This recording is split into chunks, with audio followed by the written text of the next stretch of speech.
ভাইয়া। আচ্ছা, ঠিক আছে। দেখো, আমরা আজকে যেই চ্যাপ্টারে আলোচনা শুরু করতে যাচ্ছি সেই চ্যাপ্টারের নাম হচ্ছে কোষ ও কোষের গঠন। এবার কোষ, কি তোলা শুরু করবো ভাইয়া? হ্যাঁ, এবার তোলা শুরু করো। এটা চ্যাপ্টারের হেডিং, চ্যাপ্টার 1, বোটানি চ্যাপ্টার 1, কোষ এবং কোষের গঠন। আজকের তারিখ দিয়ে দাও, লেকচার 1। ওকে,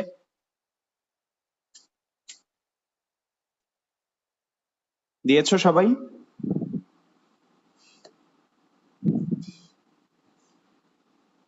আচ্ছা, দেখো, আমরা প্রথমেই কোষ নিয়ে কিছু কথা পড়বো, যে কোষ আসলে কি। তোমরা তো 9-10-এ পড়ছো যে কোষ কি? কেউ কি আমাকে বলতে পারবা যে কোষ আসলে কি? জীবদেহের গঠন ও কাজের একক যা নিজে নিজে প্রজনন করতে পারে স্যার, মানে হচ্ছে স্যার। আচ্ছা, তুমি মোটামুটি কাছাকাছি গেছো, কিন্তু একুরেট হয় নাই। এটা নিয়ে অনেকগুলো সংজ্ঞা আছে। তো মনে রাখবা, কোষের গঠন নিয়ে আমাদের বইয়ে 4টা সংজ্ঞা দেওয়া আছে। কোষ আসলে কি সেটা নিয়ে কয়টা সংজ্ঞা দেওয়া আছে বলো তো? কয়টা সংজ্ঞা? 4টা। চারটা। তো প্রথম সংজ্ঞাটা হচ্ছে জিন ব্রাকেটের সংজ্ঞা। জিন ব্রাকেট, আচ্ছা আমরা শুধু ব্রাকেট লিখবো। ব্রাকেট, ব্রাকেট প্রথম একটা সংজ্ঞা দিয়েছিলেন যে কোষ হচ্ছে জীবদেহের, আমরা শুধু মূল কথাটা মনে রাখবো, গাঠনিক একক। কিসের একক? গাঠনিক একক। কোষ কিসের একক বলতো? জীবদেহের গাঠনিক একক। এটা কে বলেছেন? জিন ব্র্যাকেট। ব্রাকেট।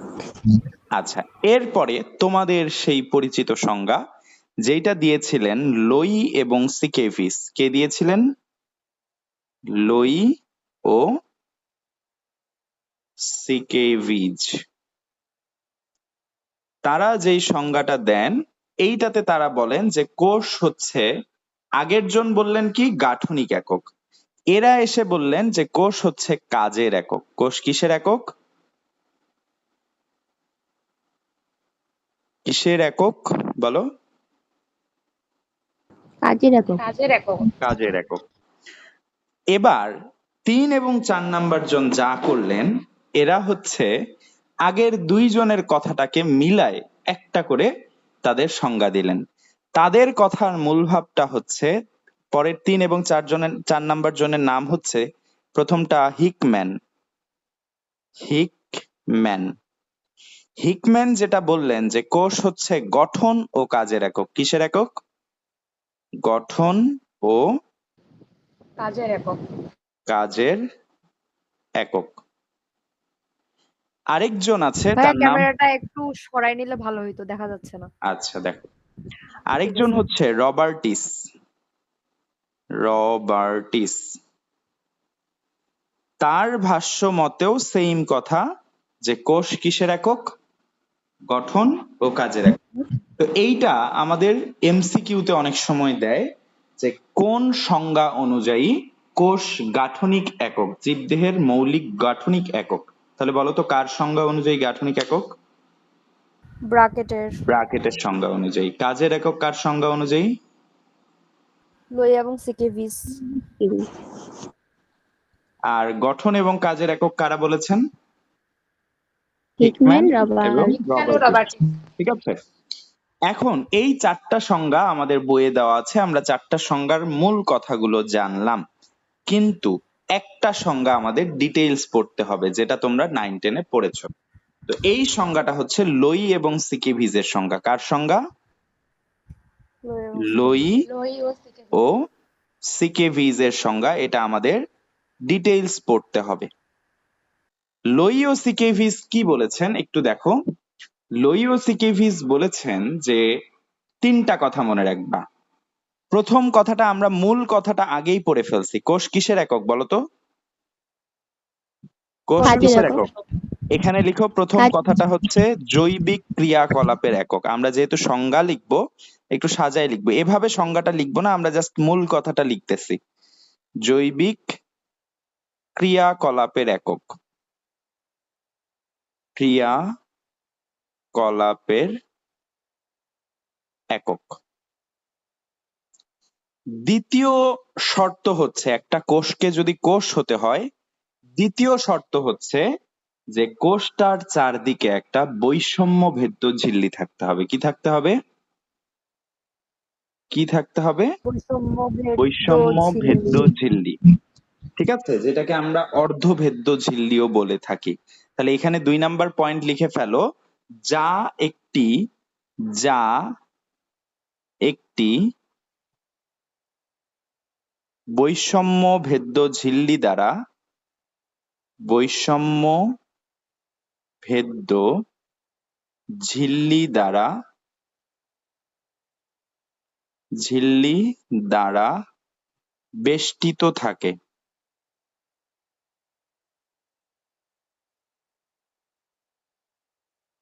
এবং 3 নাম্বার শর্ত হচ্ছে কোষ হতে গেলে 3 নাম্বার শর্ত হচ্ছে যে অন্য কোনো সজীব মাধ্যম ছাড়াই নিজের প্রতিরূপ তৈরি করতে পারে। 3 নাম্বার শর্ত কি? অন্য কোনো, যেটা আমরা আর কি টিস্যু কালচারে করি, টিস্যু কালচারে আমরা একটা পুষ্টি মাধ্যম তৈরি করি, পুষ্টি মাধ্যমে একটা কোষকে টিকিয়ে রাখি।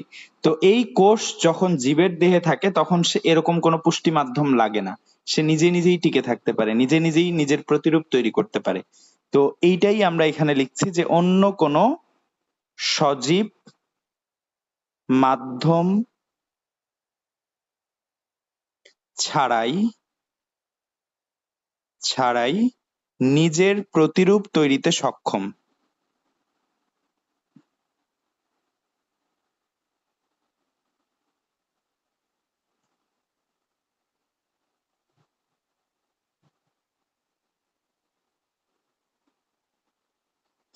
লিখেছো এইটুকু? এই 3টা শর্ত লিখেছো? একটু রেসপন্স করো। জি ভাইয়া। জি ভাইয়া লিখছি। তাহলে একটা কোষকে আমরা তখনই কোষ বলতে পারবো যদি তার মাঝে এই 3টা বৈশিষ্ট্য থাকে। তাহলে প্রথম বৈশিষ্ট্যটা কি বলতো? প্রথম বৈশিষ্ট্যটা কি? জৈবিক ক্রিয়াকলাপের ক্রিয়াকলাপের একক। একক। জৈবিক ক্রিয়াকলাপের একক। দ্বিতীয় বৈশিষ্ট্যটা হচ্ছে এটা কেমন ঝিল্লি দ্বারা একই পরিবেষ্টিত থাকবে? বৈষম্য ভেদ্য। বৈষম্যভেদ্য। বৈষম্য ভেদ্য। আচ্ছা, বৈষম্য ভেদ্য কথাটার মানে কি? কেউ কি আমাকে বুঝিয়ে বলতে পারবা?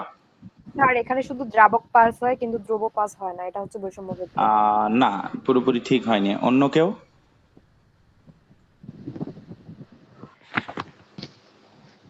আচ্ছা, আমি বলি বৈষম্য ভেদ্য। এখানে অনেকগুলো ব্যাপার আছে। আমরা যখন পড়ব কোষ ঝিল্লিটা হচ্ছে লিপিড দ্বারা তৈরি। কি দ্বারা তৈরি? কি দ্বারা তৈরি? লিপিড। লিপিড। লিপিড তোমরা কি দিয়ে। একটা কথা শুনেছো যে যেমন দ্রব তেমন দ্রাবক? এই কথাটা কি শুনি নাই শুনেছো? ভাইয়া। মানে পোলার দ্রবতে, মানে পোলার দ্রবগুলো পোলার দ্রাবকে দ্রবীভূত হয়, এই কথাটা কি শুনেছো কেমিস্ট্রিতে? আচ্ছা, তোমাদের এই সম্পর্কে আইডিয়া নাই।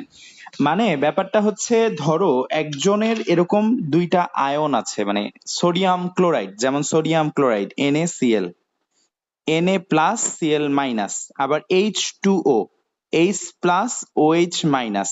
তাহলে এখানে কি হবে বলতো?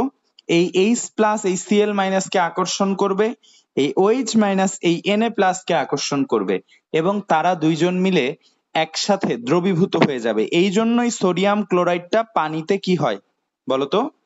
দ্রবীভূত হয়। যেই দ্রবটা বা যেই জিনিসটা পোলার, তাকে দ্রবীভূত করতে গেলে যেই দ্রাবকটা লাগবে সেটাও কি হতে হবে বলো? সেটাও কি হতে হবে? পোলার। পোলার হতে হবে। এটা হচ্ছে আমাদের কেমিস্ট্রি কনসেপ্ট। এখন আসো, কোষ ঝিল্লিটা যেহেতু লিপিড দ্বারা ম্যাক্সিমাম পোর্শন তৈরি, তাহলে এইটা দিয়ে কি ঢুকতে পারবে আমাকে বলো তো? ওই দিক দিয়ে কি ঢুকতে পারবে ভেতরে? দ্রাবক লিপিড। কি? লিপিড দ্বারা, লিপিড হচ্ছে নন পোলার, তাহলে লিপিডের মধ্য দিয়ে লিপিড জাতীয় বা নন পোলার জিনিসগুলোই বেশি ঢুকতে পারবে। বুঝতে পারছো? তার মানে সে কি পোলার জিনিসকে ঢুকতে দিবে বলতো? আমাদের কোষ ঝিল্লিটা না। কি পোলার জিনিসকে ঢুকতে দিবে? দিবে না। আচ্ছা, সহজ বাংলা কথায় বলি, তোমরা সেনানিবাস বা ক্যান্টনমেন্ট গুলোতে যখন যাবা, ওখানে লেখা থাকে যে প্রবেশাধিকার সংরক্ষিত। ব্যাপারটা হচ্ছে সবাইকে ঢুকতে দেওয়া হবে না, যার যার পারমিশন আছে শুধু তারাই ঢুকতে পারবে। তো আমাদের কোষের ক্ষেত্রে যারা যারা লিপিডে বেশি দ্রবীভূত হয় তারাই ভেতরে বেশি ঢুকতে পারে। বাকিরা ঢুকতে পারে না। তাহলে ঢুকার ক্ষেত্রে বা ভেদ্যতার ক্ষেত্রে কি করা হচ্ছে? সাম্য বজায় রাখা হয়েছে কি? সবাই কি ঢুকতে পারছে বলতো? না। সবাই কোষের ভেতর ঢুকতে পারছে না। তাহলে ঢুকার ক্ষেত্রে বা ভেদ্যতার ক্ষেত্রে আমাদের বৈষম্য করা হচ্ছে, মানে সিলেক্ট করে দেওয়া হচ্ছে। এই জন্য এটার ইংরেজি নাম হচ্ছে সিলেক্টিভলি পারমিয়েবল। পারমিয়েবল কথাটা আসছে পারমিশন থেকে। তো এই জন্য যাদেরকে যাদেরকে পারমিশন দেওয়া আছে তারাই ঢুকতে পারে, বাকিরা ঢুকতে পারে না। এই জন্যই কথাটা বলা হচ্ছে যে এটা একটা কেমন ঝিল্লি দ্বারা পরিবেষ্টিত থাকে বলতো? দ্বিতীয় পয়েন্ট, বৈষম্য ভেদ্য। বৈষম্য ভেদ্য ঝিল্লি দ্বারা। বৈষম্য ভেদ্য কথাটার মানে কি সবার ক্লিয়ার হয়েছে? রেসপন্স করো।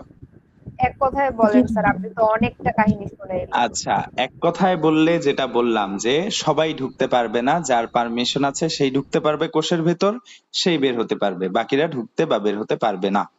বুঝতে পারছো? তাহলে এখানে পারমিশনটা কার আছে? পারমিশন ওই যে বললাম কোষ ঝিল্লিটা লিপিড দ্বারা তৈরি। তাহলে ঢুকতে গেলে কে ঢুকতে পারবে বলো?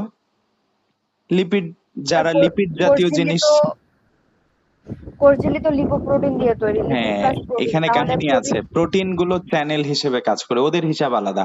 ওখানে অনেকগুলো চ্যানেল থাকে, যেমন হচ্ছে সোডিয়াম চ্যানেল, পটাশিয়াম চ্যানেল, ওগুলোর হিসাব আলাদা। প্রোটিন গুলো ঢুকার জন্য অন্য রাস্তা আছে, কিন্তু ম্যাক্সিমাম পোর্শনটা লিপিড দিয়ে তৈরি। ঠিক আছে? তা আপাতত এইটুকু বুঝো, তাহলেই হবে। যখন আমরা কোর্স ঝিল্লি পড়বো তখন বুঝতে পারবে আরো ভালো করে। এইটুকু বুঝছো কিনা বলো তো? আমার মূল কথাটুকু বুঝতে হ্যাঁ পারছো ভাইয়া কিনা? বুঝছি। হ্যাঁ, বুঝছি। আচ্ছা, তাহলে আমাকে একজন একটু, আচ্ছা আমি যদি সাজায় বলি সংজ্ঞাটা, যে লোই এবং সিকেভিজ এর সংজ্ঞাটা কি হবে, তাহলে তোমরা শুধু এখানে পূর্বে যোগ করে দিবা যে কোষ হলো, কোষ হলো এই কথাটা লাগাই দিবা। তাহলে কোষ হলো কি?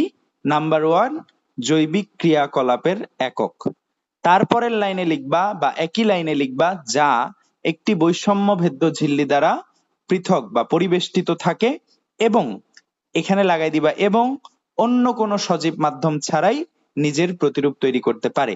এই কথাটা দ্বারা আসলে কোষ বিভাজনকে বোঝানো হচ্ছে, যে তারা একজন আরেক, মানে একটা কোষ থেকে দুইটা কোষ তৈরি হতে পারে, নিজের মতো আরেকটা কোষ তৈরি করতে পারে। ঠিক আছে? তাহলে কোষ কি এটা আমরা কিভাবে সংজ্ঞায়িত করবো, একজন একটু আমাকে বলো তো। মুশফিকা, তুমি বলো আপু। কোষ হলো জৈবিক ক্রিয়াকলাপের একক যা একটি বৈষম্যভেদ্য ঝিল্লি দ্বারা বেষ্টিত থাকে এবং অন্য কোনো সজীব মাধ্যম ছাড়াই নিজের প্রতিরূপ তৈরি করতে সক্ষম।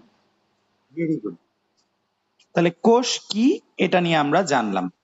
এখন এইটা আমরা যেহেতু কোষ সম্পর্কে আলোচনা করছি, এখন আমাদেরকে অবশ্যই এর ইতিহাসটা জানতে হবে। কি সম্পর্কে জানতে হবে? কোষের ইতিহাস। ইতিহাস। কোষটা আসলে ভাইয়া কিভাবে একটু নিচে আসলো। লিখেন, এত উপরে লিখছেন দেখাই যাচ্ছে না। না, সবই দেখতে পাবা, হ্যাঁ সমস্যা নাই। ঠিক আছে ঠিক আছে।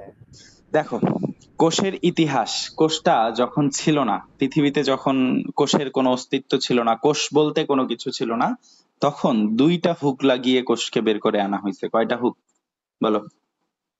কয়টা হুক? দুইটা হুক, রবার হুক। দুইটা হুক। ঠিক আছে? তো এটা হচ্ছে কোষের আবিষ্কার। আবিষ্কারের সাথে দুইজন হুক আছেন। ঠিক আছে? একজন হচ্ছেন, প্রথম জন হচ্ছেন রবার্ট হুক। Robert Hooke. আর দ্বিতীয় জন হচ্ছেন Antonie van Leeuwenhoek. Antonie van Leeuwen Leeuwenhoek. ঠিক আছে? তো এই দুইজন হুক, তারা কোষকে টেনে বের করছিলেন। তো তাদের মধ্যে প্রথম হুকের কাহিনীটা আমরা শুনবো, একটু ভালো করেই শুনবো। এই প্রথম হুক বা রবার্ট হুক যিনি, তিনি তার গল্পটা আগে শোনো, পরে আমরা তার সম্পর্কে জানছি। যে রবার্ট হুক প্রথম একটা, আমরা তো এখন বোতলে কর্ক ইউজ করি, কর্ক বলতে ছিপিটা আর কি। তো আগেকার দিনে এরকম প্লাস্টিকের কোনো কর্ক ছিল না, তখন আসলে এই যে বোতলগুলো ছিল, এই বোতলগুলোর মুখে এইরকম করে কাঠের একটা ছিপি এভাবে লাগাই দেওয়া হতো। কখনো কি দেখেছো? আগেকার কোনো মুভি দেখলে তোমরা বুঝতে পারবা। দেখছি ভাইয়া, এইরকম করে একটা মদের বোতলে থাকে যে। কাঠের ছিপি, হ্যাঁ মদের বোতলেও থাকে। তো কাঠের ছিপি এভাবে ঢুকায় দেওয়া থাকে। তো প্রথম রবার্ট হুক তিনি খুব এক্সাইটেড ছিলেন, তিনি প্রথম সরল অণুবীক্ষণ যন্ত্র আবিষ্কার করছিলেন।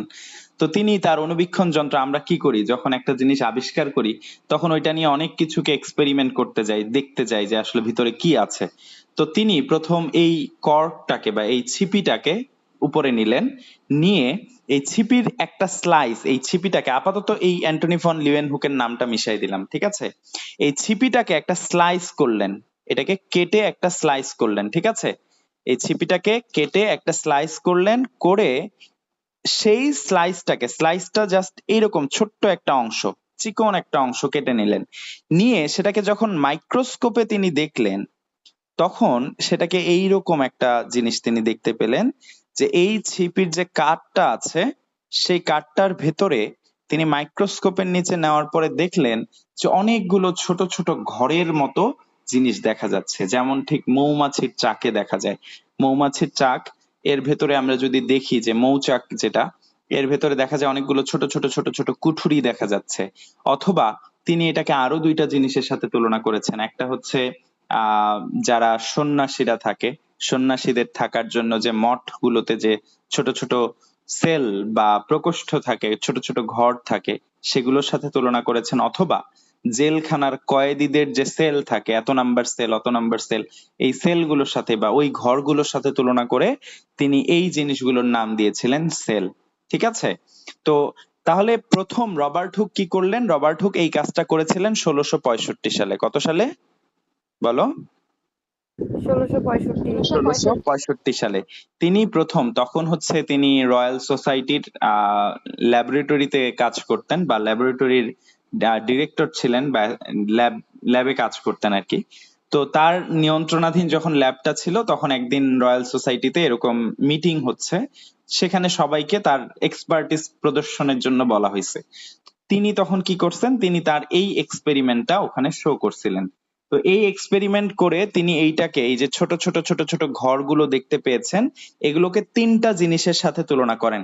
কি কি সেই তিনটা জিনিস, একটু নামগুলো লিখে নাও। এক নাম্বার হচ্ছে তুলনা করেন কার কার সাথে বলো তো? তুলনা করেন হচ্ছে তিনটা জিনিসের সাথে। এক হচ্ছে মৌচাক, দুই হচ্ছে সন্ন্যাসীদের কুঠুরি। মানে এক একটা মতামত আছে আর কি, কোনটা সত্য আসলে তিনিই ভালো জানেন। সন্ন্যাসীদের কুঠুরি। আবার 3 নাম্বার হচ্ছে জেলখানার কয়েদিদের ঘর। জেলখানার কয়েদিদের ঘর। ভাইয়া ক্যামেরাটা এই একটু ঠিক তিনটা করে দিয়ে জিনিসের, দেখা শেষ হইলে। এই তিনটা জিনিসের সাথে এইটুকু একটু লিখে নাও কষ্ট করে, ওকে? জেলখানার কয়েদিদের ঘর, ওকে? এই তিনটা জিনিসের সাথে তুলনা করেন এবং তিনি এইটার নাম দেন সেল। তিনি এটার নাম দেন কি? নাম কি দেন? সেল, বা যেটাকে আমরা বলি হচ্ছে বাংলায় প্রকোষ্ঠ। বাংলায় এটাকে আমরা কি বলি? প্রকোষ্ঠ। এই নামটা নেওয়া হয়েছে অ্যাকচুয়ালি ল্যাটিন শব্দ, অ্যাকচুয়ালি ল্যাটিন শব্দ সেলুলা থেকে। কোথা থেকে নেওয়া হয়েছে? ল্যাটিন সেলুলা ওয়ার্ডটা থেকে এই শব্দটার নামটা নেওয়া হয়েছে। তো এবং তিনি তার যে এই গবেষণাটা, এটা নিয়ে পরবর্তীতে একটা বই রচনা করেন। আচ্ছা আমাকে একটু বলো তো, ম্যাক্রো মানে কি বড় না ছোট? ম্যাক্রো কথাটার মানে কি বড় নাকি ছোট? বড় স্যার, মাইক্রো বড়। মানে ছোট। মাইক্রো মানে ছোট। তাহলে এখানে যে আমরা চিত্রটা দেখছি, এই চিত্রটা কি বড় ছবি না ছোট ছবি? ছোট ছোট, বলো তো? ছোট ছোট। অনেক ছোট জিনিস।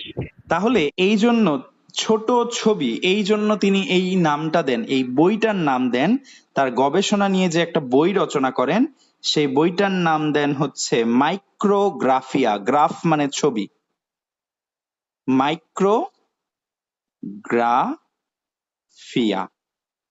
ওকে? কি নাম দেন বইটার বলো তো? মাইক্রোগ্রাফিয়া। মাইক্রোগ্রাফিয়া। তাহলে আমরা রবার্ট হুকের ইতিহাসটা জানলাম। তো রবার্ট হুকের ইতিহাসটা কি ছিল? 1665 সালে তিনি এরকম করে দেখছেন, কাঠের ছিপি থেকে স্লাইস করে নিয়ে এটাকে দেখছেন, দেখে সেখানে অনেকগুলো ঘর দেখতে পেয়েছেন। এই ঘরগুলোকে কার কার সাথে তুলনা করেন বলতো? কার কার সাথে তুলনা করেন? মৌচাকের সাথে, মৌচাক, সন্ন্যাসীদের কুঁড়েঘরের সাথে, জেলখানার কয়েদিদের ঘরের সাথে। যে কোনো একটার সাথে তুলনা করছিলেন এবং এইগুলোর সাথে তুলনা করে ল্যাটিন সেলুলা ওয়ার্ড থেকে তিনি এই শব্দটা নিয়ে কি নামকরণ করেন কোষের? Cell, cell cell. বা প্রকোষ্ঠ। এবং তিনি তার এই যে কথাগুলো এগুলো কোন বইয়ে লিপিবদ্ধ করেন? বইটার নাম খুব ইম্পর্টেন্ট, মাইক্রোগ্রাফিয়া। মাইক্রোগ্রাফিয়া। মাইক্রোগ্রাফিয়া, মাইক্রো কেন? কারণ ছোট। ওকে, আচ্ছা এখন আসি, তিনি এই যে এখানে এগুলো দেখেছিলেন এগুলো কি জীবিত কোষ ছিল নাকি মৃত কোষ ছিল? কেউ কমন সেন্স থেকে মৃত বলো। কোষ ছিল, মানে ছিল, মৃত কোষ ছিল। কেন মৃত? কারণ কাঠের কারণ ছিপি, স্যার, তার কি হ্যাঁ, জীবন আছে? কাঠের ছিপিটার কি জীবন আছে? বলো। কাঠের না। ছিপির নাই জীবন নাই, স্যার। একটা গাছকে কেটে সেটা বানানো হয়েছে।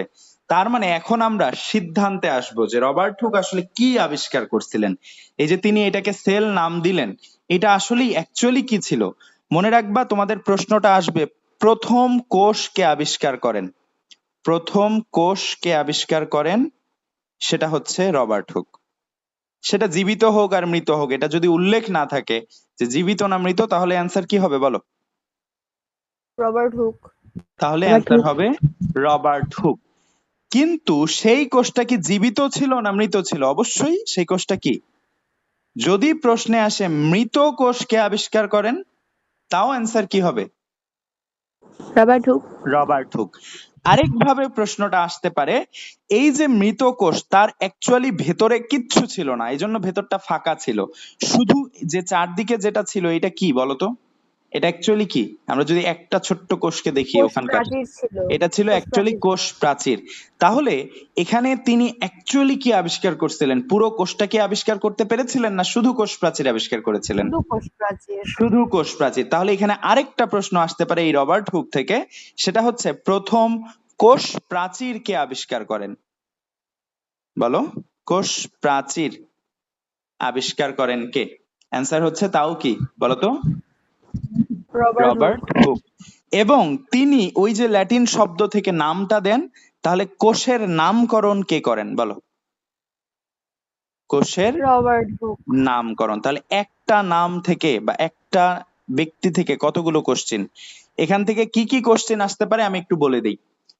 প্রথম কোশ্চেন হচ্ছে রবার্ট হুক কত সালে কোষ আবিষ্কার করেন? কত সাল বলো তো? এক এক করে উত্তর দাও, যেটুকু বললাম এটুকুর উত্তর দাও।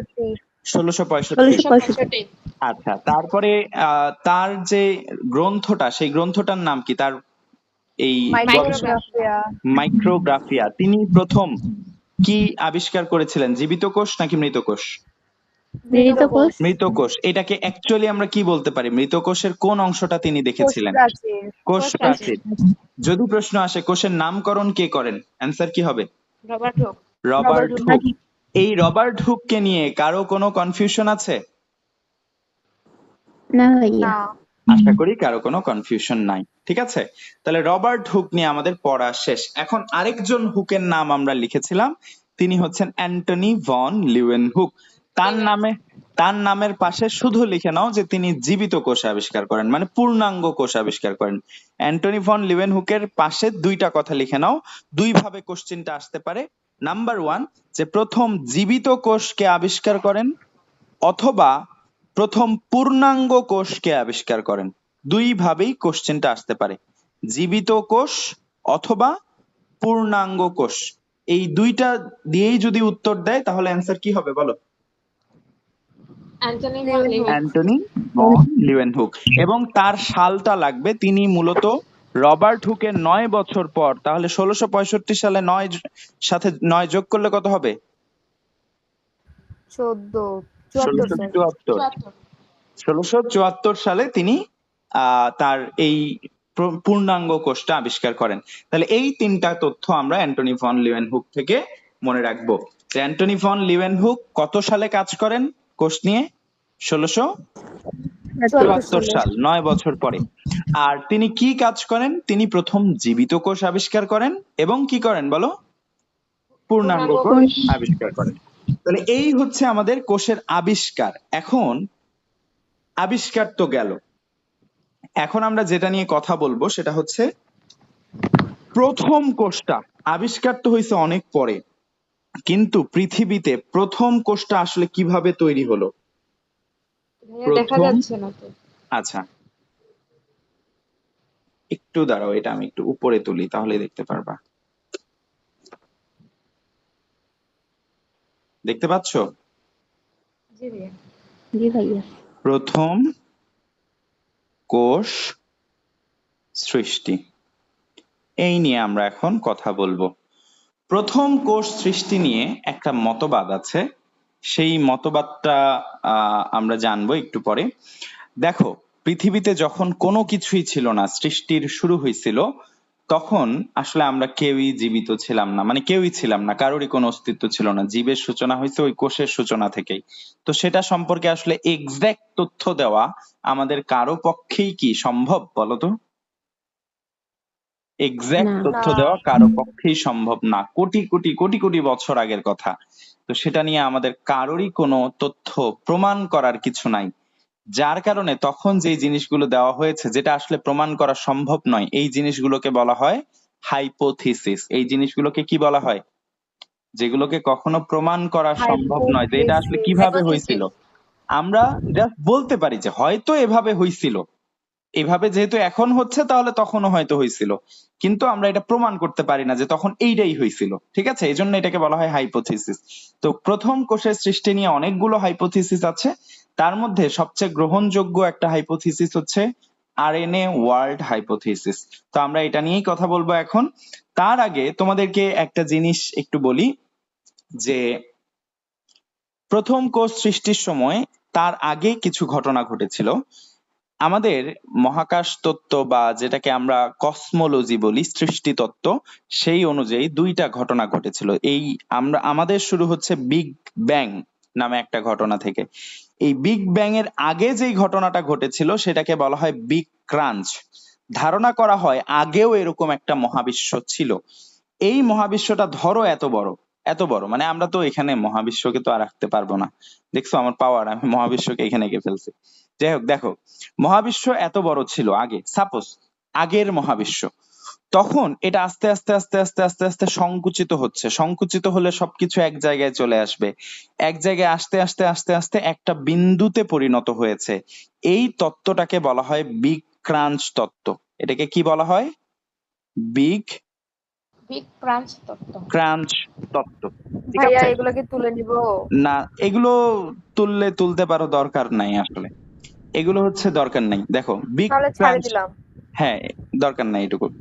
বিগ ক্রাঞ্চ তত্ত্ব মানে আগে একটা মহাবিশ্ব ছিল, সেটা সংকুচিত হয়, সংকুচিত হতে হতে হতে হতে একটা বিন্দুতে পরিণত হয়। যখন এত বেশি চাপ, এত বেশি মানে অল্প জায়গার মধ্যে আছে সবকিছু একটা জায়গার মধ্যে, তখন এখানে এত বেশি চাপ তৈরি হয় যে আর সে চাপটা নিতে পারে না, সাথে সাথে সে ফেটে যায়। এই ফেটে যখন গেল, তারপর থেকে এটা আবার দূরে সরতে থাকলো, এবং এখনকার যে মহাবিশ্ব সেটা আমরা পাচ্ছি। তাহলে এইটা আস্তে আস্তে আস্তে আস্তে আস্তে আস্তে এইভাবে দূরে সরছে, মহাবিশ্বের প্রত্যেকটা বস্তু পরস্পর থেকে দূরে সরছে।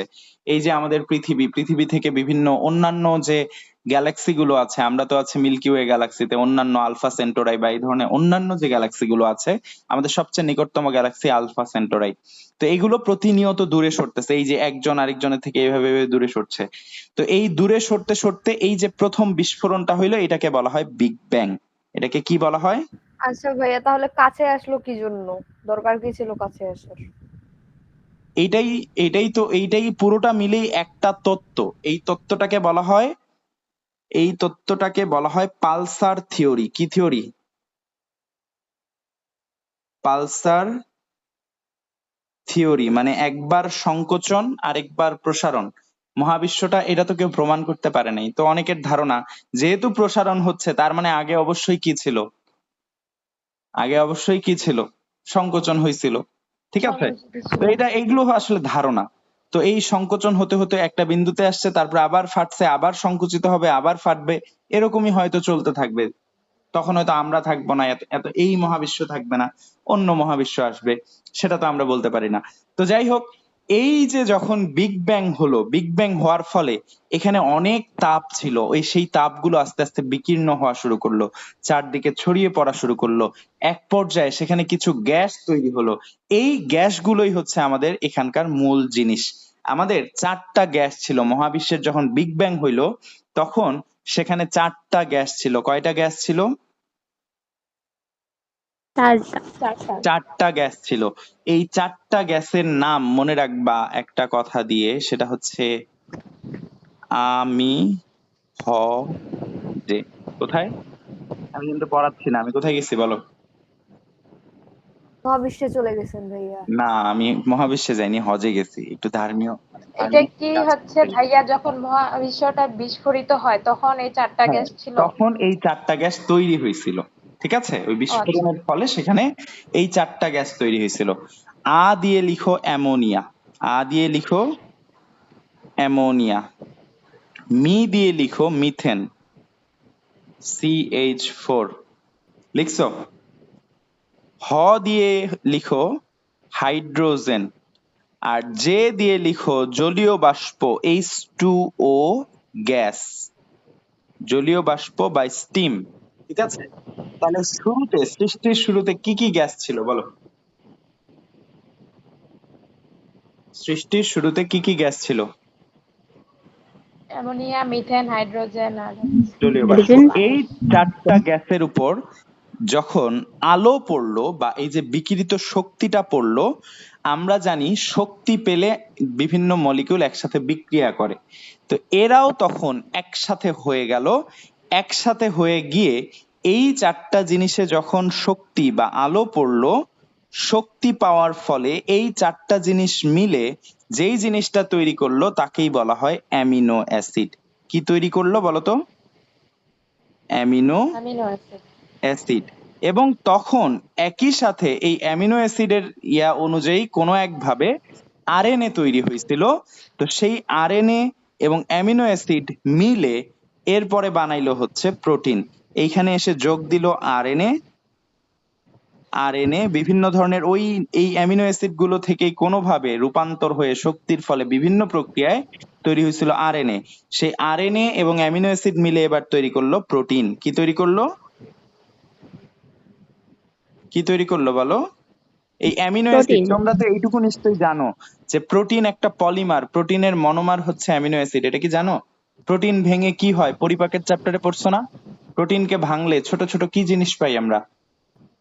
অ্যামিনো অ্যাসিড অ্যামিনো পাই। অ্যাসিড। তাহলে অ্যামিনো অ্যাসিড গুলো জোড়া লাগলে কি হবে বলো? প্রোটিন হবে। প্রোটিন হবে। প্রোটিন। তাহলে এই ভাইয়া, যে, আরএনএটাও কি অ্যামিনো অ্যাসিড থেকেই তৈরি? হ্যাঁ, এখানে অনেকগুলো অ্যাসিড, এই উপাদান দিয়েই অ্যাকচুয়ালি আরএনএ তৈরি। ঠিক আছে, এই উপাদানগুলোই কোনো না কোনো ভাবে চেঞ্জ হয়ে এখান থেকে বিক্রিয়া করে বিভিন্ন ভাবে আরএনএ তৈরি হয়েছে কোনোভাবে। ঠিক আছে, তো সেই আরএনএ এবং অ্যামিনো অ্যাসিড মিলে এবার কি বানাইলো? প্রোটিন বানাইলো। এবং এই প্রোটিন থেকেই প্রথম জীবের সূচনা বা প্রথম কোষের সৃষ্টি। এই প্রোটিন থেকেই কি প্রথম কোষ সৃষ্টি। এবং প্রথম যে কোষটা তৈরি হয়েছিল সেটা ছিল একটা আদি কোষ। সেটা কি কোষ ছিল বলো?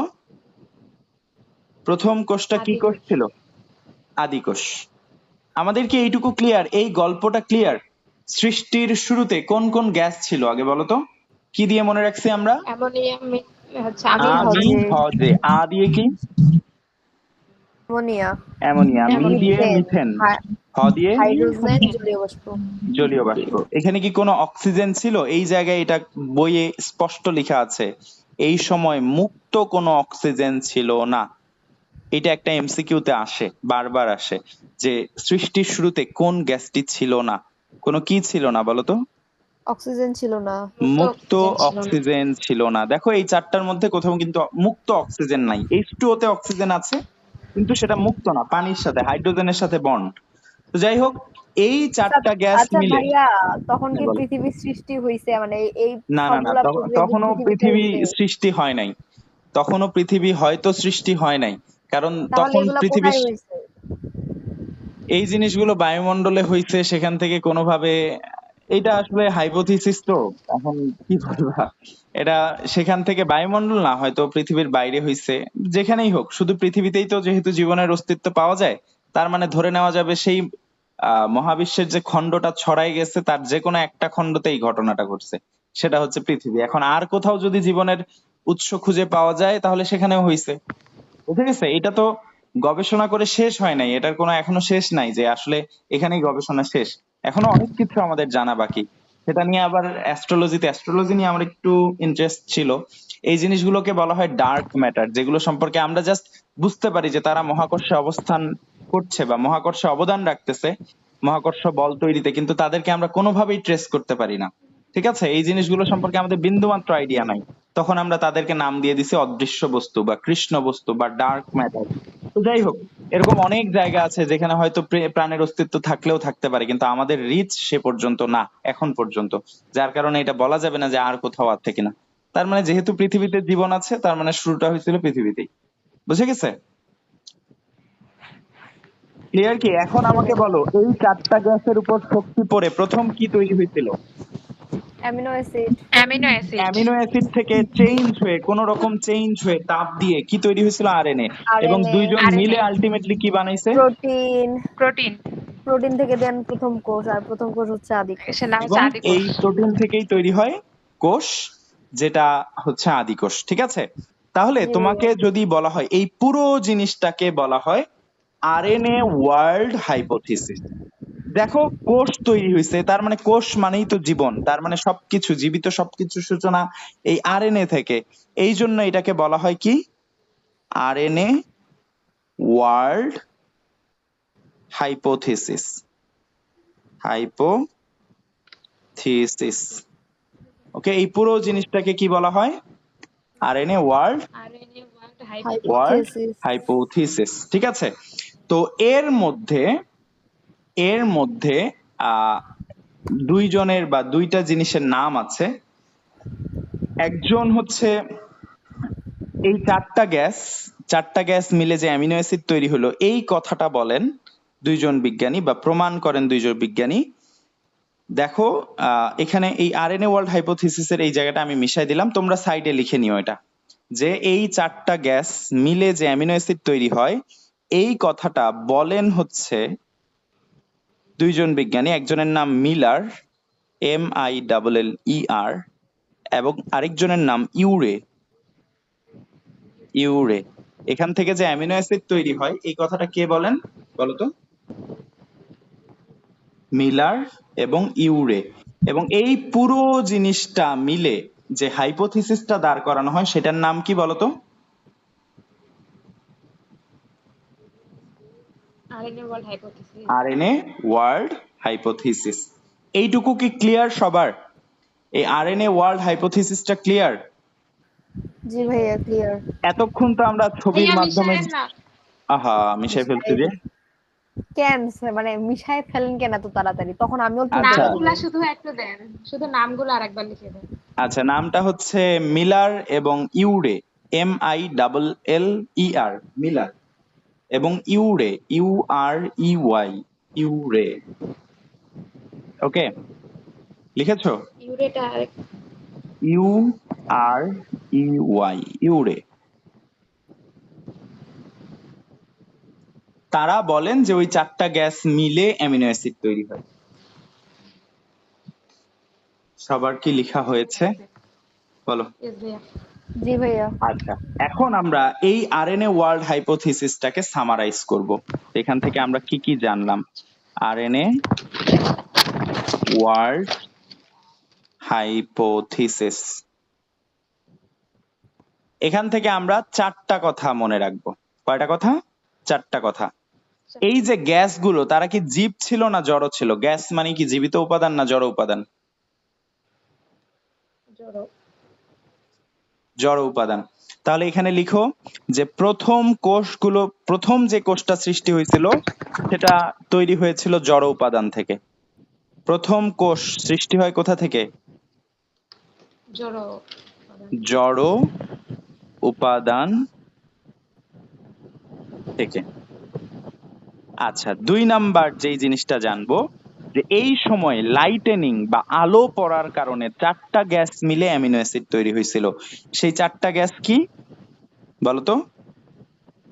Ammonia, ammonia, ammonia, methane, hydrogen আর হাইড্রোজেন, জলীয় বাষ্প। জলীয় বাষ্প। মিথেন, হাইড্রোজেন এবং H2O গ্যাস। এই চারটা গ্যাসের উপর আলো পড়ছিল, আলো মানেই শক্তি। তাহলে এই ঘটনাটাকে বলা হয় লাইটেনিং। আলো পড়ছিল, এই জন্য এটাকে কি বলা হয়? লাইটেনিং। লাইটেনিং হওয়ার ফলে সেখান থেকে পাইছিলাম আমরা অ্যামিনো অ্যাসিড। কি পাইছিলাম? Amino amino acid.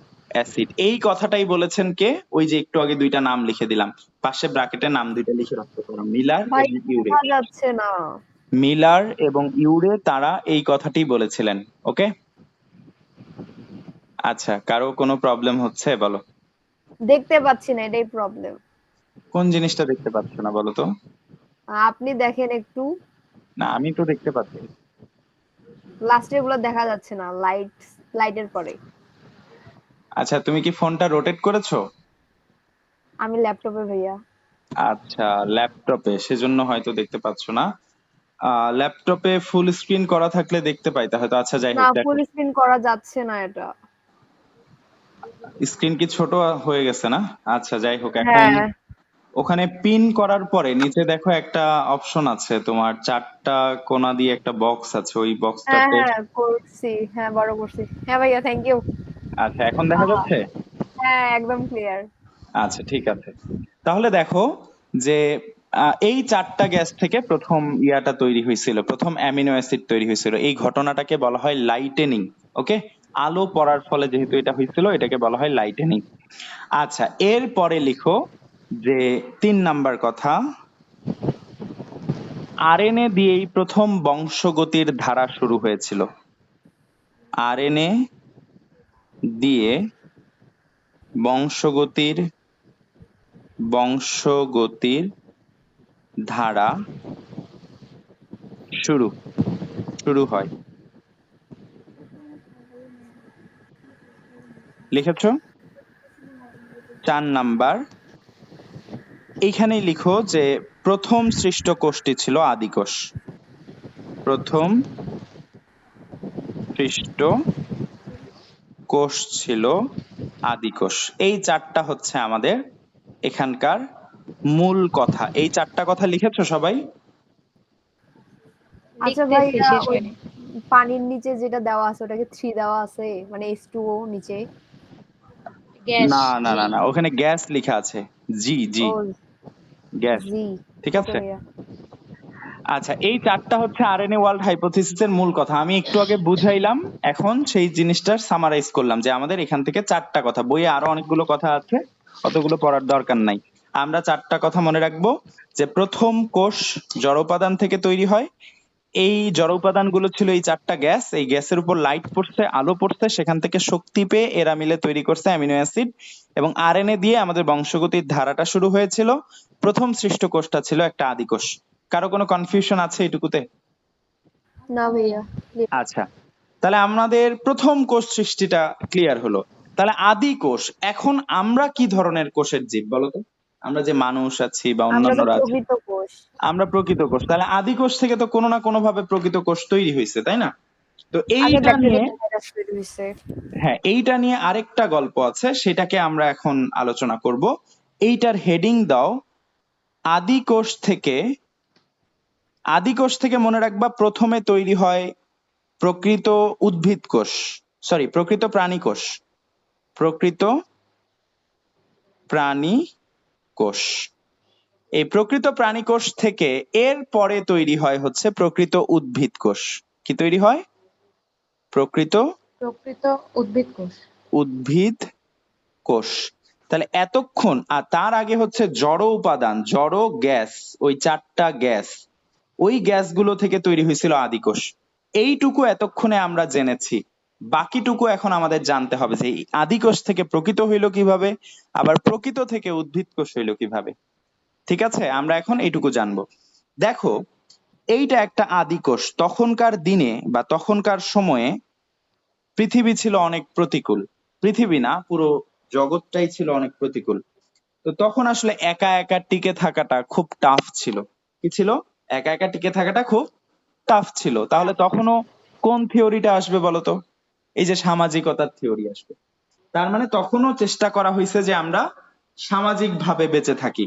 তো তখন এই একটা আদিকোষ, তাকে এসে আরেকটা আদিকোষ রিকোয়েস্ট করলো। এই আদিকোষটা হচ্ছে, আমরা জানি যে আদিকোষের একমাত্র উদাহরণ হচ্ছে ব্যাকটেরিয়া।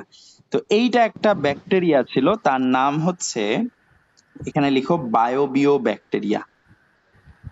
বায়োবিও ব্যাকটেরিয়া। এই বায়োবিও এটা কি ব্যাকটেরিয়াটা, আদিকোষের উদাহরণ? হ্যাঁ এগুলো হচ্ছে আদিকোষ। প্রথম যেই যারা যারা ছিল সব আদিকোষ। এইটা একটা আদিকোষ, ভেতরে কোনো নিউক্লিয়াস নাই, দেখতে পাচ্ছ? ভেতরে কোনো নিউক্লিয়াস নাই, জাস্ট এরকম একটা ক্রোমাটিন আছে, ঠিক আছে, এরকম জাস্ট একটা ক্রোমাটিন আছে। তো এইটা একটা আদিকোষ, এইটা বায়োবিও ব্যাকটেরিয়া, এটা আরেকটা আদিকোষ। তো এই যে বায়োবিও ব্যাকটেরিয়া, এর একটা স্পেশাল পাওয়ার ছিল। তার স্পেশাল পাওয়ার কি ছিল? সে অক্সিজেনকে ব্যবহার করতে পারতো এবং অক্সিজেনের মাধ্যমে যে কোনো পুষ্টি উপাদান থেকে সে এটিপি বানাইতে পারতো। কি বানাইতে পারতো? যে কোনো পুষ্টি ATP উপাদান থেকে কি বানাতে পারতো বলো? ATP ATP. ATP তো সে তার এই সুপার পাওয়ার নিয়ে এই আদিকোষের কাছে আসলো একদিন। এসে বলল যে ভাই তুমিও তো একা আমিও তো একা, চলো একটু সিঙ্গেল থেকে মিঙ্গেল হয়ে যাই। তো এই আদিকোষ তো খুব স্বার্থপর, সে বলল যে ভাই তুমি আমার কাছে আশ্রয় চাচ্ছ, ঠিক আছে, কিন্তু তুমি আমাকে কি দিবা এর বিনিময়ে? আমি তো এমনি এমনি হেল্প করবো না, আশ্রয় দিব না। তখন এই বায়োবিও ব্যাকটেরিয়াটা বলল যে ঠিক আছে তুমি আমাকে আশ্রয় দাও, আমি তোমার যা যা তোমার তো শক্তি লাগে চলার জন্য, তোমার সেই শক্তিগুলো আমি তোমাকে বানাই দিব। তো আদিকোষটা তখন চিন্তা করলো যে না, ভালো বুদ্ধি, আমার তো শক্তি লাগে, নিজে নিজে তো বানানো কষ্ট, একা একা চলা কষ্ট, ঠিক আছে আসো, ইউ আর ওয়েলকাম। তো তখন এই আদিকোষটা তার ভেতরে এই বায়োবিও ব্যাকটেরিয়াকে জায়গা দিল। তার নিজের ডিএনএটা ছিল এরকম, এবং সে তখন যেহেতু অন্য একজনকে ঢুকাচ্ছে, নিজের ভেতরের জিনিসটাকে তো প্রোটেকশন দিতে হবে, সে তখন এইটাকে একটা আবরণী দিয়ে এভাবে ঘিরে দিল। কি করলো? নিজের ভেতরে যেটা ছিল, আগে সে উন্মুক্ত ভাবে ঘুরে বেড়াইতো, এখন একটা বাইরের জিনিস ঢুকতেছে, তার মানে এটাকে তো একটা প্রোটেকশন দিতে হবে। তো সে কি করলো? এই নিউক্লিয়াসটাকে বা সরি এই ডিএনএ বা যাই থাকুক, এটা নিউক্লিয় বস্তুটাকে কি করলো, কি করে দিল বলো? স্যার এটাকে একটা নিউক্লিয়েড বলে তাই না? না, আগেরটাকে নিউক্লিওয়েড বলে, ঠিক আছে? এই যে আগের যেটা নিউক্লিওয়েড কেন বলে এটা আমরা নেক্সট দিনে জানবো, ওকে? আজকে এইটুকু দেখো যে এই যে এখানে ঢুকছে, ঢুকার পরে সে কি করছে, এখানে তাকে আবরণী দিয়ে আবৃত করে দিছে, এবং এই বায়োবিও ব্যাকটেরিয়াটা ওখানে গিয়ে এইরকম একটা রূপ নিল, তার নামই তখন হয়ে গেল মাইটোকন্ড্রিয়া। বায়োবিও ব্যাকটেরিয়া যেটা ঢুকলো তার নাম কি হয়ে গেল বলতো? মাইটোকন্ড্রিয়া। মাইটোকন্ড্রিয়া। ওকে। এবং এইখানে যেই কোষটা তৈরি হলো এটাই হচ্ছে একটা প্রকৃত। কেন প্রকৃত? কারণ নিউক্লিয়াসটা কি হয়ে গেছে, নিউক্লিয়াস কি হয়ে গেছে, সুগঠিত হয়ে গেছে। সুগঠিত হয়ে গেছে। এজন্য আমরা বলছি প্রকৃত প্রাণীকোষ। এটাকে আমরা কি বলতেছি? প্রকৃত প্রাণীকোষ। প্রকৃত প্রাণীকোষ। তাহলে এই আদিকোষ থেকে দ্বিতীয় ধাপে কি তৈরি হলো বলো? প্রকৃত প্রাণীকোষ তৈরি প্রকৃত হলো। প্রাণীকোষ তৈরি হলো। এই যে বায়োবিও ব্যাকটেরিয়াটা ঢুকছিল সেটা ঢুকে কিসে পরিণত হইলো বলতো? মাইটোকন্ড্রিয়া। মাইটোকন্ড্রিয়া। মাইটোকন্ড্রিয়াতে। কিসে পরিণত হলো? মাইটোকন্ড্রিয়াতে। মাইটোকন্ড্রিয়াতে। আচ্ছা, এরপরে এই আদিকোষ যেহেতু আশ্রয় দিচ্ছে তাকে, এই বা পাশের আদিকোষগুলোকে, তখন আরেকটা আদিকোষ চলে আসলো এই জায়গায় এসে। এই আদিকোষটা হচ্ছে ফটোসিনথেটিক ব্যাকটেরিয়া। এটা কি ছিল? এই ব্যাকটেরিয়াটা কি ছিল? Photosynthetic bacteria. Photosynthetic bacteria. তার একটা বিশেষ পাওয়ার ছিল, সেই পাওয়ারটা কি বলো? সে সূর্যের আলো ব্যবহার করে খাদ্য সূর্যের তৈরি আলো করতে ব্যবহার পারতো। করে সে খাদ্য তৈরি করে। ফটোসিনথেসিস করতে পারতো। এই যে ফটোসিনথেটিক ব্যাকটেরিয়াটা আছে, সে এবার আদিকোষের কাছে বাহানা ধরলো যে ভাই তুমি তো ওকে আশ্রয় দিছো, আমাকেও আশ্রয় দাও। তখন আদিকোষ আবার সেম কোশ্চেন, ঠিক আছে তোমাকে আশ্রয় দিব, তুমি আমাকে কি দিবা? তখন এই ফটোসিনথেটিক ব্যাকটেরিয়া বলে ও তো শক্তি বানায় দেয়, কিন্তু শক্তির জন্য তো তোমার পুষ্টি উপাদান লাগবে, তোমাকে আর কষ্ট করা লাগবে না, বাইরে থেকে কিছু নিতে হবে না, আমি বরং তোমাকে ওই পুষ্টি উপাদানটা বানাই দিব, খাবার বানাই দিব। তো ঠিক আছে, ভালো কথা।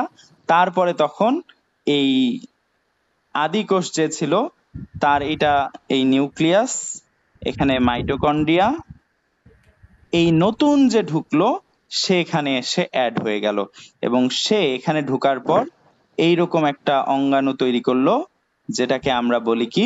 প্লাস্টিড। এটাকে আমরা কি বলি? প্লাস্টিড। প্লাস্টিড। তাহলে ফটোসিনথেটিক ব্যাকটেরিয়াটা কিসে পরিণত হয়েছিল? প্লাস্টিডে। প্লাস্টিডে পরিণত হয়েছিল। এবং এইটা হওয়ার পর তিনজনে মিলে যেই জিনিসটা প্লাস্টিক চলে আসছে, তার মানে এটা এখন কি কোষ হয়ে গেল? উদ্ভিদ কোষ। প্রকৃত উদ্ভিদ কোষ হয়ে গেল। প্রকৃত উদ্ভিদ কোষ। কোষ। ওকে, আচ্ছা, তাহলে এই যে প্রকৃত উদ্ভিদ কোষ তৈরি হলো, তিনজনের মিলে একটা সংসার হলো, এই সংসার নিয়ে তারা এরপরে তাদের বংশবৃদ্ধি শুরু করলো, মানে এই কোষটা এখন বিভাজিত হওয়া শুরু হলো, বিভাজিত হতে হতে হতে হতে অন্যান্য জীব আজকের এই দশায় আমরা উপস্থিত হয়েছি। ঠিক আছে, এটা হচ্ছে জাস্ট সৃষ্টির শুরুটা। ওকে, আমি জাস্ট খুব শর্টে তোমাদের একটা ধারণা দিলাম যে কিভাবে প্রথম কোষটা তৈরি হলো, এরপরে সেখান থেকে প্রথম যেটা তৈরি হলো সেটা আদি কোষ, তাদের মধ্যে কিভাবে ইন্টারাকশনের ফলে প্রথম প্রাণী কোষ তৈরি হলো, এরপরে কিভাবে উদ্ভিদ কোষ তৈরি হলো, এই ঘটনাগুলো আমরা জানলাম। তাহলে আমাকে বলো তো, কয়টা ব্যাকটেরিয়া ঢুকতে পারছিল কোষের ভেতর? দুইটা। দুইটা। দুইটা একটা ব্যাকটেরিয়ার বায়োবিও নাম আর কি একটা কি? ফটোসিনথেটিক। প্রথম ঢুকছে বায়োবিও, দ্বিতীয়টা হচ্ছে ফটোসিনথেটিক। ফটোসিনথেটিক। এখন প্রশ্ন আসবে, বায়োবিও ব্যাকটেরিয়া কিসে পরিণত হয়েছে? মাইটোকন্ড্রিয়াতে। মাইটোকন্ড্রিয়া। আর ফটোসিনথেটিক ব্যাকটেরিয়া কিসে পরিণত হয়েছে? প্লাস্টিডে। প্লাস্টিডে। আলটিমেটলি তারা মিলে লাস্টে তৈরি করছে উদ্ভিদ কোষ। এখন দেখো তো, এখানে একটা সহমর্মিতা বা একসাথে বাস করার একটা খুব সুন্দর দৃশ্য আমরা দেখতে পাচ্ছি। তোমরা কি বায়োলজিতে ফুল সিলেবাস পড়েছিলে? তোমাদের তো ফুল জি সিলেবাস ভাইয়া। ছিল, জি ভাইয়া। তাহলে তোমরা শেষের দিকে জি ভাইয়া। 13 অথবা 14 অধ্যায় গিয়ে এই জিনিসগুলো পড়েছো। একটা হচ্ছে মিথজীবিতা, তারপরে ছিল হচ্ছে সহজীবিতা, এবং লাস্টে ছিল পরজীবিতা। এরকম তিনটা জিনিস পড়েছো? পড়ছিলাম ভাইয়া, সিম্বায়োসিস, কিন্তু কমেন্সালিজম এবং হ্যাঁ ভাইয়া প্যারাসাইট। পড়ছি। আচ্ছা, যাই হোক, তো এখানে একটা জিনিস দেখো যে সিম্বায়োসিস কাকে বলে। সিম কথাটার মানে একসাথে, সিম কথাটার মানে কি? একসাথে। একসাথে। একসাথে। বায়ো মানে জীবন, বায়ো মানে কি? জীবন। জীবন। সিস মানে প্রক্রিয়া, তাহলে সিম বায়োসিস কথাটার পূর্ণ রূপ কি দাঁড়াচ্ছে, পূর্ণ অর্থ কি দাঁড়াচ্ছে? একই জীবন প্রক্রিয়া। না, একসাথে। তাহলে কি দাঁড়াচ্ছে? একসাথে একসাথে জীবন প্রক্রিয়া। জীবন প্রক্রিয়া। তার মানে ব্যাপারটা হচ্ছে, যেখানে দুইজন একসাথে থাকবে, কেউ কারো ক্ষতি করবে না, বরং উপকার করবে, সেটাকে বলে মিথজীবিতা বা সিম্বায়োসিস। এইটুকু ক্লিয়ার? এটা জি চাইলে ভাইয়া। জি লিখে দিতে ভাইয়া। পারো। দুইজন একসাথে থাকবে, একজন আরেকজনের উপকার করবে, কোনো ক্ষতি করবে না। এই জিনিসটাকেই আমরা কি বলবো? সিম্বায়োসিস। সিম্বায়োসিস। একটু এখন ওয়েট করেন, লিখে নি। আচ্ছা, লিখে নাও। যে দুইজন একসাথে, জাস্ট সহজ ভাষায় লিখে নাও, এটা তোমার আপাতত পড়তে হবে না, পরে গিয়ে আমরা পড়বো, জুলজিতে এটা আমরা পড়বো। ঠিক আছে, আপাতত লিখে নাও যে দুইজন একসাথে উপকার করবে, কোনো ক্ষতি করবে না। এই ঘটনাটা যদি ঘটে, সেটাকে আমরা কি বলবো? সিম্বায়োসিস। এখন তোমরা দেখো তো, এখানে কি সিম্বায়োসিস হচ্ছে? ভাইয়া বানানটা একটু লিখে দেন না। SYM, SYM আমি লিখে দিচ্ছি, দেখো, SYM BIOSIS। সিম মানে একসাথে বা একত্রে, বায়ো মানে জীবন, সিস মানে প্রক্রিয়া।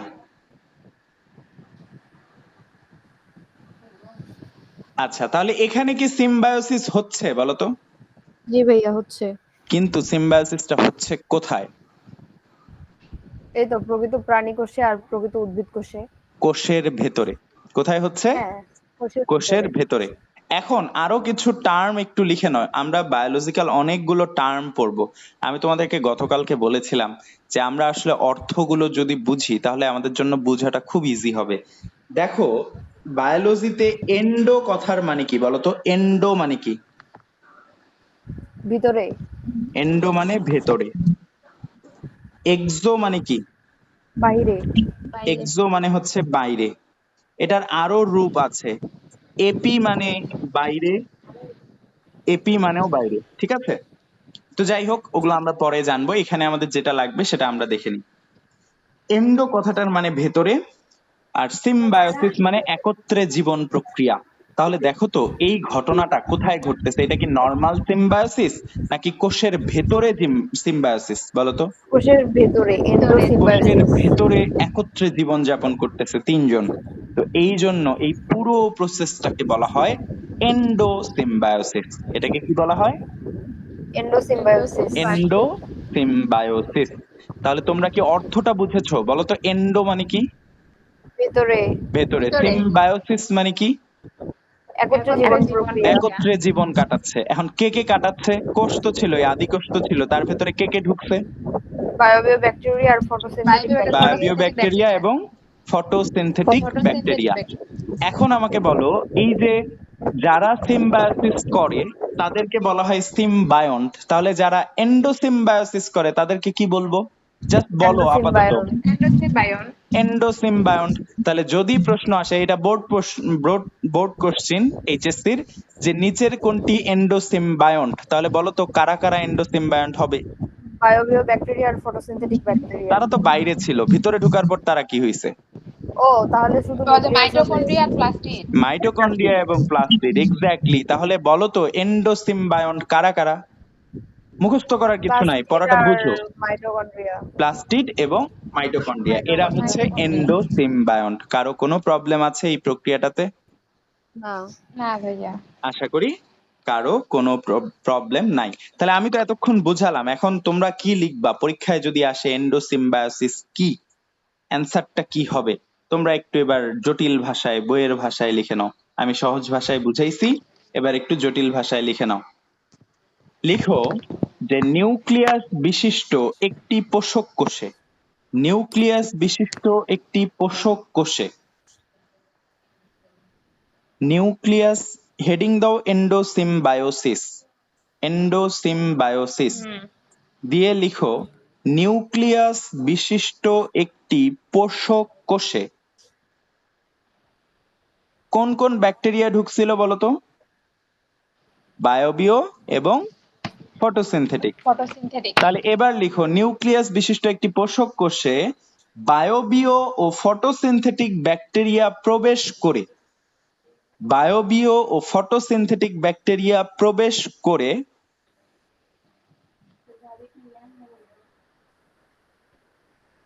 নিউক্লিয়াস বিশিষ্ট একটি পোষক কোষে বায়োবিও ও ফটোসিনথেটিক ব্যাকটেরিয়া প্রবেশ করে টিকে থাকার প্রক্রিয়াকে বলা হয় এন্ডোসিম্বায়োসিস। তারা কি ধ্বংস হয়ে গেছে না এখনো টিকে আছে? টিকে আছে। টিকে আছে। কেন টিকে আছে? একজন আরেকজনের সহযোগিতা করতে। কি বললা? বুঝিনি। আরেকবার বলেন দেখি। আচ্ছা, আরেকবার বলছি।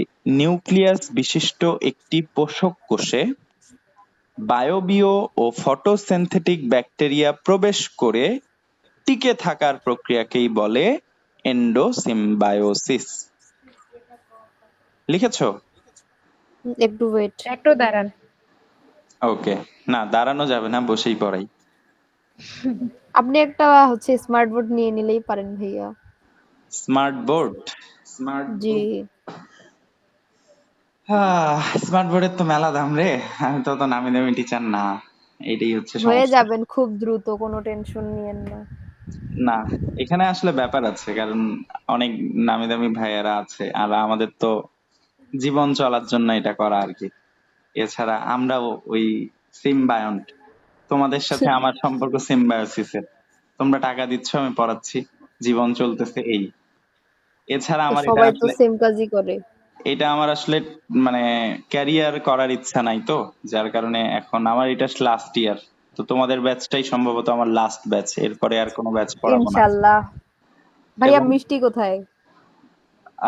মিষ্টি, মিষ্টি আগে পাস করি, তারপর পাবা ইনশাল্লাহ। আচ্ছা, ইনশাআল্লাহ অপেক্ষায়। তো যাই হোক, এখন আমাকে বলো, কে বলবা এন্ডোসিম্বায়োসিসের সংজ্ঞাটা, কে বলবা বলো? কেউ একজন ভাইয়া বলো। আমি বলি। বলো। নিউক্লিয়াস বিশিষ্ট একটি পোষক কোষে বায়োবিও ও ফটোসিনথেটিক ব্যাকটেরিয়া প্রবেশ করে টিকে থাকার প্রক্রিয়াটাকে এন্ডোসিম্বায়োসিস বলে।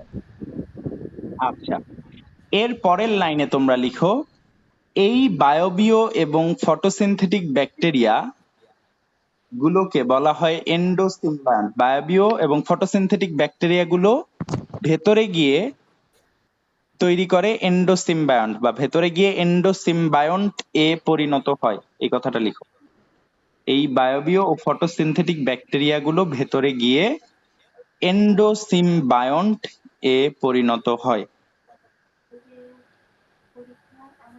এই বায়বীয় ও ফটোসিনথেটিক ব্যাকটেরিয়া ভেতরে গিয়ে এন্ডোসিম্বায়ন্ট, ওয়ার্ডটা হচ্ছে এই যে এন্ডো, ENDOSYM BIONT, এন্ডোসিম্বায়ন্ট এ পরিণত হয়। লিখেছো? জি ভাইয়া।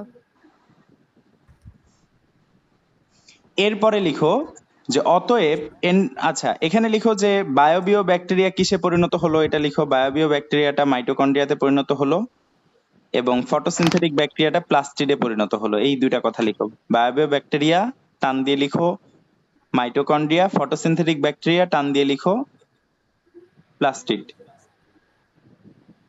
লিখেছো? ওয়েট, ভাইয়া, দেখ। রোবট মনে হচ্ছে নাকি? আচ্ছা লিখো বায়বীয় ব্যাকটেরিয়া টান দিয়ে লিখো মাইটোকন্ড্রিয়া, আর ফটোসিনথেটিক ব্যাকটেরিয়া টান দিয়ে লিখো হচ্ছে প্লাস্টিক। প্লাস্টিড। জি ভাইয়া, ওকে। এরপরে লিখো অতএব এন্ডোসিম্বায়ন্ট হচ্ছে মাইটোকন্ড্রিয়া ও প্লাস্টিড। অতএব এন্ডোসিম্বায়ন্ট হচ্ছে কে? মাইটোকন্ড্রিয়ার প্লাস্টিক। মাইটোকন্ড্রিয়া ও প্লাস্টিড। এইটুকু কি ক্লিয়ার সবার? কারো কোনো কোশ্চেন আছে? না। আচ্ছা, তো আমরা আজকে কি কি পড়লাম? আজকে আর খুব বেশি পড়বো না, কারণটা হচ্ছে আজকে এমনি শুরুতে ইয়া নিয়ে কথা বলছিলাম, ওভারঅল আলোচনা করছিলাম। আজকে এইটুকুই থাকবে। আর আজকের এবং এরপরের সেকেন্ড ক্লাস, এই দুইটা ক্লাস থাকবে ফ্রি ক্লাস।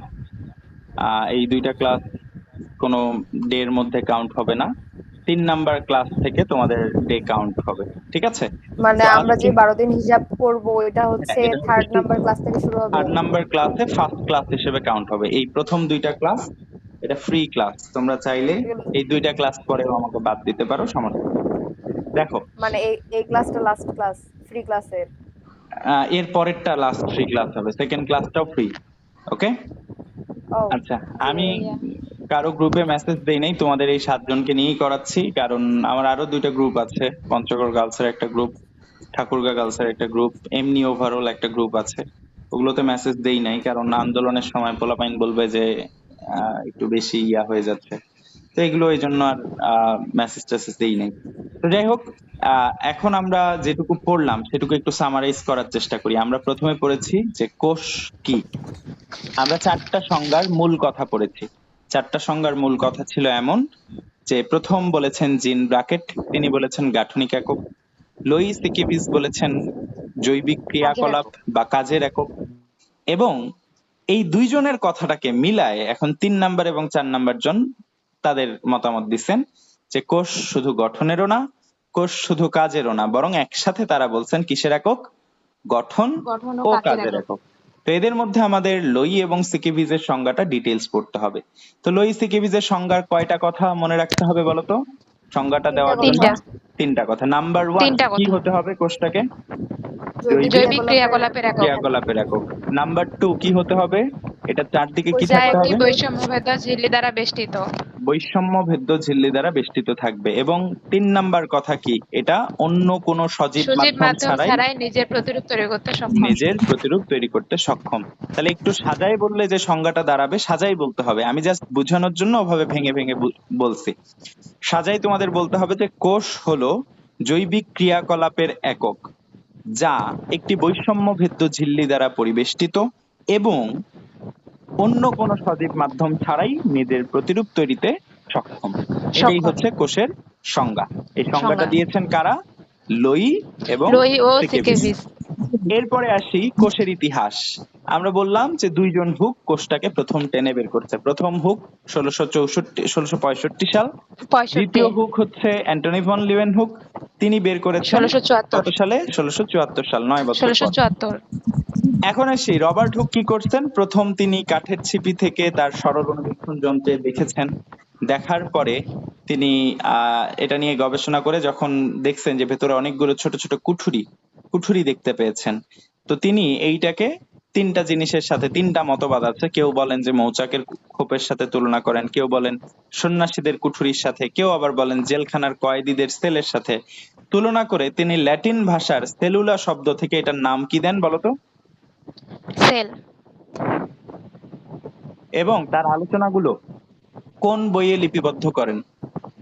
মাইক্রোগ্রাফিয়া। মাইক্রোগ্রাফিয়া। একটু কমন সেন্স থেকে বলতো, মাইক্রোগ্রাফিয়া বইটি কত সালে রচিত? হয়তো 1665। 65 ওই দিক। হ্যাঁ, কারণটা কি? কারণ তখনই এটা প্রকাশ করছেন উনি। প্রকাশ করছেন বলেই তো আমরা জানতে পারছি। আমরা জানতে পারছি মানেই সেটা আবিষ্কার হয়েছে। তার মানে একই জিনিস, এগুলো কমন সেন্সে করছেন। যাই হোক, এরপরে সেখানে ভেতরের সবকিছু, এই যে প্লাজমা মেমব্রেন বা কোষঝিল্লি, তার ভেতরে সাইটোপ্লাজম, নিউক্লিয়াস, সবকিছু মিলে একটা পূর্ণাঙ্গ কোষ আবিষ্কার করেন কে? Antony van Leeuwenhoek. পূর্ণাঙ্গ বা জীবিত কোষ বের করেন হচ্ছে, বা এটা খুঁজে বের করেন, আবিষ্কার করেন হচ্ছে অ্যান্টনি ভন লিউয়েনহুক। কত বছর পর? 9 বছর পর। কত সাল? 9 বছর পর 1674। 1674 সাল। এবং কোষের নামকরণ কে করেছিলেন? Robert Hooke. Robert hook. ওখানে আরেকটা কথা লিখে রাখো যে রবার্ট হুককে বলা হয় কোষ বিদ্যার জনক। রবার্ট হুককে বলা হয় কোষ বিদ্যার জনক। তিনি যেহেতু জেন্দা হোক আর মুর্দা হোক, যে কোনো একটা কোষ তো আবিষ্কার করছে, সেই জন্য তাকে সম্মান দিয়ে কি বলা হয়? কোষ বিদ্যা কোষবিদ্যার জনক। বা সাইটোলজি। কোষ বিদ্যার ইংরেজি হচ্ছে সাইটোলজি। এই কথাটা একটু লিখে নাও। তাহলে রবার্ট হুক সম্পর্কে অনেকগুলো কথা আছে। সাইটোলজি, সাইটোলজি এর জনক। আচ্ছা, এরপরে আমরা জেনেছি যে প্রথম কোষটা আসলে কিভাবে তৈরি হলো। এটা নিয়ে যে হাইপোথিসিসটা, সেটা হচ্ছে আরএনএ ওয়ার্ল্ড হাইপোথিসিস। তো সৃষ্টির শুরুতে কোন গ্যাস ছিল না আগে বলো তো? অক্সিজেন গ্যাস, মুক্ত অক্সিজেন আর কি। মুক্ত কোনো অক্সিজেন গ্যাস ছিল না। তো এই ছিল মুক্ত না। অক্সিজেন ছাড়া কি কি গ্যাস ছিল? অ্যামোনিয়া, মিথেন, হাইড্রোজেন আর জলীয় বাষ্প, থেকে পানির জলীয় জলীয় বাষ্প। বাষ্পটা। আচ্ছা, এই চারটা গ্যাসের উপর কি পড়ছে? আলো পড়ছে। আলো পড়ে, আলো মানেই শক্তি, আলো মানেই তার ভেতরে, এটাকে বলা হয় কোয়ান্টাম তত্ত্ব। যদি তোমরা কিছুটা হলেও জেনে থাকো, তাহলে দেখবা যে আলো থেকে শক্তিগুলো প্যাকেট প্যাকেট আকারে আসে, এবং শক্তির প্রত্যেকটা প্যাকেটকে বলা হয় কোয়ান্টা। এবং এই প্রত্যেকটা প্যাকেটের একটা নাম আছে, সেটাই হচ্ছে ফোটন। নাম শুনছো আগে? জি স্যার, হ্যাঁ। কেমিস্ট্রিতে। হ্যাঁ, তো এটা হচ্ছে এই সেই ফোটন। এই ফোটন বা আলো আসার ফলে সেখান থেকে শক্তিটা পরে এই রাসায়নিক অণুগুলোর মধ্যে যায়, এদের মধ্যে ভাঙা গড়ার অনেক খেলা হয়। অনেকের বন্ধন ভাঙে, অনেকের বন্ধন গড়ে, সবকিছু মিলে সেখানে একটা গজামিল হয়ে একটা অণু তৈরি হয়। সেটার নাম কি? Amino acid. Amino acid. এইটুকু কথা কারা বলেন বলতো? দুইজন বিজ্ঞানী। একজনের নাম কি? মিলার আর মিলার মিলার। আর ইউরে। আর হচ্ছে ইউরে। তো ইউরে। সবকিছু মিলাই এই অ্যামিনো অ্যাসিড থেকে এইভাবেই গোজামিল করে আরেকটা উপাদান তৈরি হয়েছিল আরএনএ। পরে দুইজন মিলাই আরএনএ। কি বানায় ফেলছে? প্রোটিন। প্রোটিন।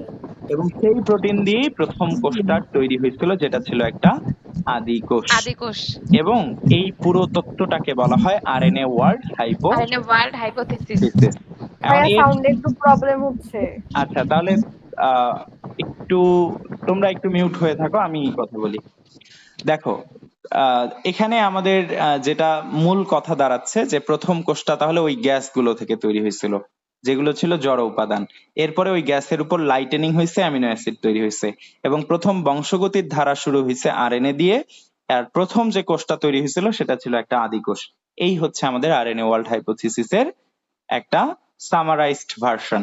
এরপরে আমরা পড়লাম যে এই যে আদি কোষটা আসলো, এখান থেকে কিভাবে প্রাণী কোষ হলো। তো আদি কোষে এখন হঠাৎ করে একটা বায়োবিও ব্যাকটেরিয়া ঢুকে গেল, ঢুকে গিয়ে সে মাইটোকন্ড্রিয়াতে পরিণত হলো, এবং এখানে তৈরি হলো একটা প্রাণী কোষ। এরপরে সেখানে ঢুকে গেল ফটোসিনথেটিক ব্যাকটেরিয়া, ঢোকার পরে সে তৈরি করলো খাদ্য এবং পরিণত হয়ে গেল প্লাস্টিডে। এভাবে তৈরি হলো উদ্ভিদ কোষ। এই আলটিমেটলি তারা দুইজন কোষের ভেতরে ঢুকলো, ঢুকে একজন শক্তি তৈরি করলো, একজন খাবার দিল, এর বিনিময়ে কোষ তাদেরকে আশ্রয় দিল। তারা পরস্পর একটা সমঝোতার মধ্য দিয়ে সেখানে টিকে থাকলো। এই যে টিকে থাকার প্রক্রিয়া, এটাকেই কি বলা হয়? এই টিকে থাকার প্রক্রিয়াটাকে কি বলা হয়? এন্ডোসিম্বায়োসিস। এন্ডোসিম্বায়োসিস। এন্ডোসিম্বায়োসিস। আর যারা ঢুকলো তাদেরকে কি বলা হয়? এন্ডোসিম্বায়ন। এন্ডোসিম্বায়ন্ট। আচ্ছা, তো তাহলে বলো তো এন্ডোসিম্বায়ন্ট কারা কারা? প্লাস্টিড আর মাইটোকন্ড্রিয়া। আচ্ছা, আমাকে এবার একটা প্রশ্নের উত্তর দাও। এন্ডোসিম্বায়োসিস প্রক্রিয়ায় প্রথম কোন কোষের তৈরি হয়? উদ্ভিদ না প্রাণী না প্রাণী মানে কোষ। ব্যাকটেরিয়া? প্রাণী প্রাণী প্রাণী কোষ। এই কোশ্চেনটা কিন্তু প্রাণী। একটু ট্রিকি, মনে রাখবা। অনেকে এখানে ভাবে প্রথম মানে আদি কোষ হয়তো, কিন্তু আসলে আদি কোষ কি? আদি কোষ না, প্রকৃত প্রাণী কোষ। এন্ডোসিম্বায়োসিস হয়ে গেছে, তার মানে এরপরে কি তৈরি হবে? প্রথম প্রকৃত প্রাণী কোষ। ওকে, আচ্ছা। এরপরে যেটা তৈরি হবে সেখান থেকে আসে উদ্ভিদ কোষ, ওটা পরের ব্যাপার। আচ্ছা, এই হচ্ছে আমাদের ওভারঅল আজকের আলোচনা। আজকের আলোচনায় কারো কোনো প্রবলেম আছে কিনা একটু বলো তো। না ভাইয়া। কারো কোনো প্রবলেম আশা করি নাই, ঠিক আছে। নাই। তো আশা করি যে আলোচনা তোমরা বুঝতে পারছো। আমি যথেষ্ট চেষ্টা করছি সহজ করে বোঝানোর, যতটা এক্সপ্লেইন করা যায় ততটুকুই, এত বেশি ভাইয়া আসলে কালকে লাগে কি না। কুইজ হবে? হ্যাঁ, কালকে কুইজ হবে এটুকুর উপর। এখন এইটুকুতে আর কি কি কোশ্চেন হবে? আহ আমি দেখি, যতটুকু 10টা কোশ্চেন হবে সম্ভবত। তো 10টা কোশ্চেন দিয়ে একটা কুইজ নেব। ওকে, মানে এটা কি এটা হচ্ছে তো মানে শনিবারে। শনিবারে। মানে ভাইয়া বলতে চাচ্ছি এটা কি রিটেনের মতো নাকি আপনি না না প্রশ্ন না, মুখে রিটেন না, ধরবেন? আমি ওই অ্যাপস দিয়ে দিছি যে, মানে যেই লিংক দিব, লিংকে ঢুকে তোমরা পরীক্ষা দিবা। আচ্ছা, নাকি ও শনিবারের ফ্রি ক্লাসটা করে তারপরে পরীক্ষা দিবা বলো? কারণ না এইটুকুতে আসলে ভাইয়া, ক্লাসের উপর ক্লাস না, ক্লাসের উপর না, পরীক্ষা। এখানে ব্যাপার আছে যে এইটুকুতে 10টা কোশ্চেন আসলে সম্ভব কিনা সেটাই হচ্ছে কথা। এন্ডোসিম্বায়ন থেকে একটা কোশ্চেন, আচ্ছা বলে দিলে তো কোশ্চেন ফাঁস। ওইটাই তো যাই হোক, কোশ্চেন ফার্স্ট মানে করছিলেন তো। এখানে আসলে ওইভাবে কোশ্চেন করার সুযোগ নাই 10টা আলাদা করে। তো আরেকটা ক্লাস হোক, এই 2টা ফ্রি ক্লাস মিলে একটা ইয়া হবে, তারপর থেকে আমাদের ক্লাসগুলো আরেকটু লেন্দি হবে। এখন যেহেতু ফ্রি ক্লাস, এই জন্য আমি 1 ঘন্টার মধ্যে শেষ করলাম। তাও 1 ঘন্টা তাও একদম। 1 ঘন্টা কি বলেন, 1.5 ঘন্টা হয়ে গেছে। আচ্ছা, যাই হোক।